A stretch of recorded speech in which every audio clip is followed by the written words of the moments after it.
Hi all, welcome back. Hope all my students are safe. So you know that this is a very tough time to go ahead, but still there's no other way. We should move on with our curriculum, academic activities, etc. Right? So please be attentive for my lectures. It can be a physical lecture or I'll give you the notes, whatever it may be, but the conceptual things will be taught to you clearly. Okay. So in this semester, I'm going to take you lecture on mechanics of solids. Okay. So what do you think about the subject mechanics of solids? Already in the last semester you have learned about engineering mechanics, right? Okay. So it's nothing but it's a sequel of engineering mechanics itself. It can be called as solid mechanics or strength of materials, whatever it may be. So what do you mean by mechanics then? What do you know about mechanics? What you learned in case of mechanics? You learned about forces, many supports, reactions, etc. Right? So here also we have something to do with all these things, forces, reactions, all these things. So first of all, we know that mechanics is nothing but it's a branch of physical science that deals with the state of a body which has undergone with the action of force. So mechanics is nothing but if you apply some force on some object, the state of that body has been changed. Okay, if I apply force on this has got some changes. Okay, right? Fine.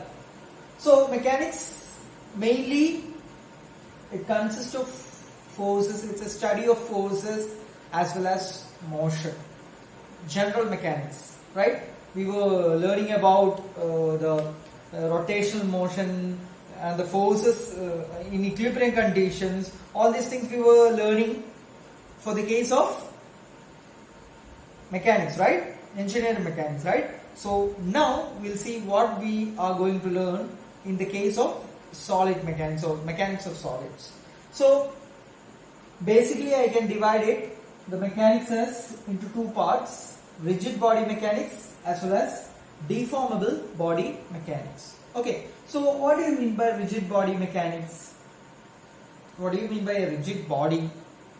It's nothing but if you apply some force on a rigid body, that body will not change it. There is no change occurred in that body. If you say this is an object, you have many particles inside this. Okay, if I take this particle, okay, if I stretch it, okay, or add some force on it, on this object, before and after, this particle hasn't occurred or hasn't undergone any change. No change has been occurred due to the application of these forces. Okay, so such bodies are known as rigid body. But basically, if you apply some force on this object, this can change its shape. It may be extended or it may be shortened or some body changes can be happen. That type of bodies are called as deformable body.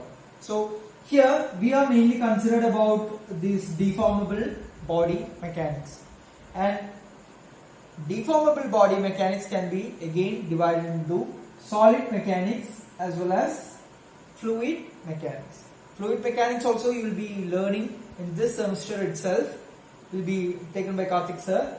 Okay, solid mechanics, this is what we are looking for. Okay, so what do you mean by solid mechanics? the mechanics used in a solid, that too we consider deformable bodies. Okay, if it's a rigid body, we cannot, many concepts will be changed. So basically, we'll be learning about, if you apply some force on a solid, this is a solid, if you apply some force on this solid, what happens? There will be many characterized, due to this force many changes can happen, right? It can extend or it can break down, and some internal factors also happens. So we'll be learning all these things in our subject solid mechanics.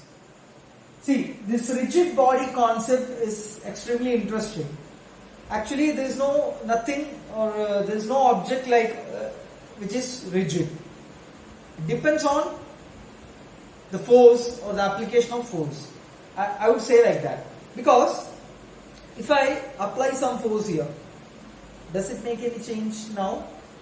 Actually no, right? It may turn, or the particle is nothing, none of these particles are deformed, right? So in that case you can consider this as a rigid body.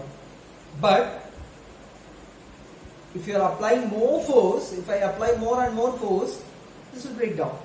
Then what happens? This has become a deformable body. So rigid body concept, you can say that there is no rigid body, but we assume in certain condition that the body is rigid. Okay, in that case also we will apply the same formulas which will be, or the same concepts in solid mechanics. Okay, so this is the structure for mechanics of solids, right?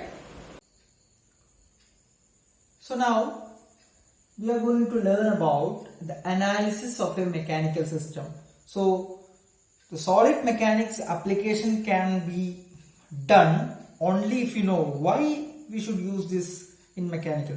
What is the importance of mechanics of solids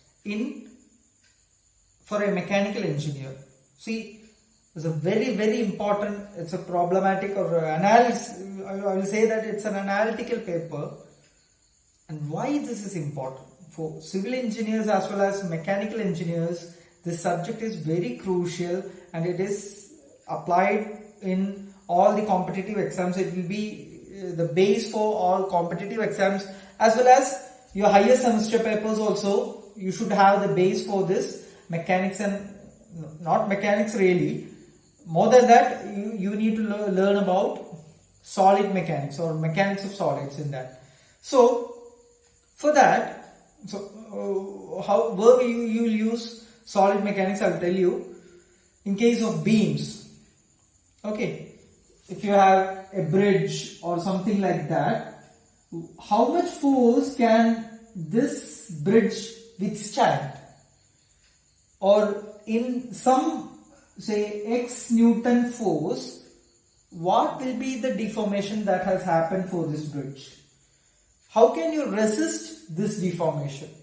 All these things.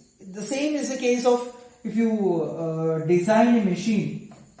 The same thing. How much load that if you are designing a car, that car should withstand your weight. Not only your weight, it will be having 4 or 5 members in the car. So according to that, you need to stabilize the total construction of that car, right?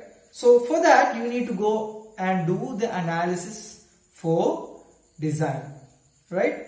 So for that purpose, solid mechanics is very important. So for that, for mechanical system, how will you analyze a mechanical system, right? So first of all, you need to know the study of force. The example what I have told before is regarding a car. So what all forces are coming if you sit inside a car, or if this is a car, say, okay, so what all forces are acting on its chassis? In chassis, what all force? It will be having the weight of this object, this body which is built. So that weight has to be restored, and the members those who are sitting inside, all these sorts of forces, how much forces are acting on this chassis, right? This has to be known, right? So study of force, that is the primary cause, right?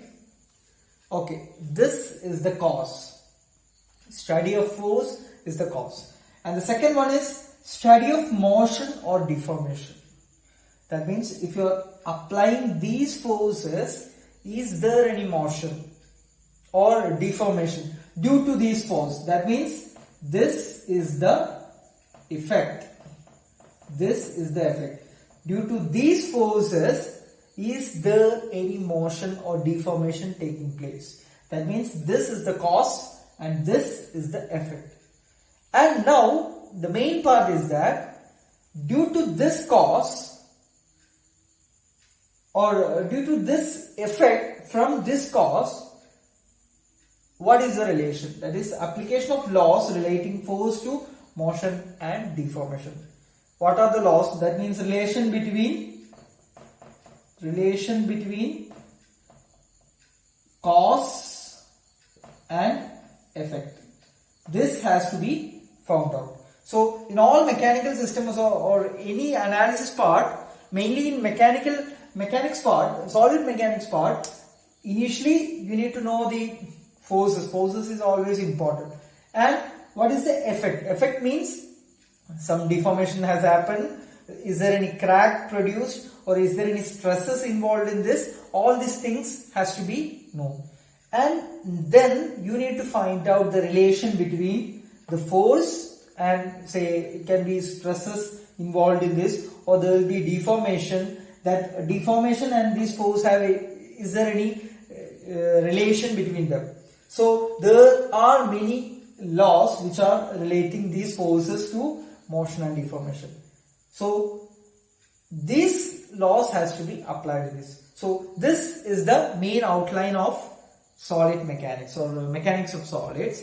So we'll be going with the topic. We'll be moving further. I'll be giving the total outline of the subject also in the next lectures. So this is the basic part of it. And one more thing I will tell you, the forces which are involved is mainly of two types, internal force as well as external force. What do you mean by internal and external force? External force, you know, something which is coming from out, applied forces, right? These are all external force. But what is internal force? See, if you are applying a force on this object, this will resist this with a reaction force, right? This will be having a small force, internal force, which is opposing the applied force. That can be an internal force. Even the weight or the gravity force is also an internal force, right? So this 2 points also you should know before we get into the chapter or before we get into the topics. Okay, thank you.